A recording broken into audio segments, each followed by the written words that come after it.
Hello, আসসালামু আলাইকুম viewers. কি অবস্থা? সবাই কেমন আছেন? আশা করি সবাই ভালো আছেন। মুরাদনগর তিতাস কুটুমবাড়ি যাদের আসার এবং দেখার ইচ্ছে, তাদের জন্য এই ভিডিওটি।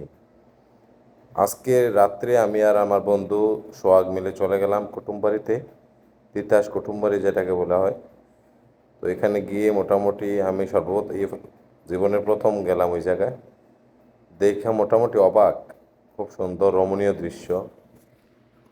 ফ্যামিলি ফ্যামিলির সঙ্গে নিয়ে ঘোরার মতো একটি প্লেস, অসাধারণ। তো এখানে আমার বন্ধু দোলনার মধ্যে দুলতেছে, দেখে বলতেছে আয় আর একটু মজা নেই। তো সামনে গিয়ে দেখলাম যে একটা পুকুরের মতো, এটা পানি দেওয়া হয় না, পুরাতন হয়ে গেছে, কিন্তু এটার যে সিস্টেমটা ছিল আসলে অনেক সুন্দর ছিল। তো এখন পরিত্যক্ত হয়ে পড়ে রয়েছে। তারপরে বললাম, দোস্ত আমি ওই দিকটা একটু ভিডিও করি, তো এখানে দোলনা দোল, তো বলতেছে যা। তো এখানে মোটামুটি দোলনার প্লেসটা খুব ভালোই দেখা যাইতেছে।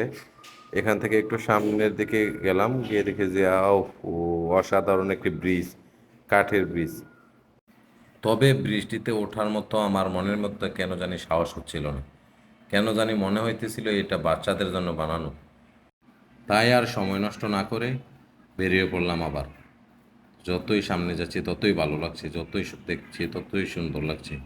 বিশেষ করে রাতের সৌন্দর্যটা ওয়াসাম, বলার মতো না, প্রকাশ করার মতো না। নিজের চোখে না দেখলে বিশ্বাস করবেন না। তো এখানে এসে দেখলাম কিছু ভাস্কর্য দিয়ে পানির কিছু কৌটা বানানো। তো জাস্ট অসাধারণ।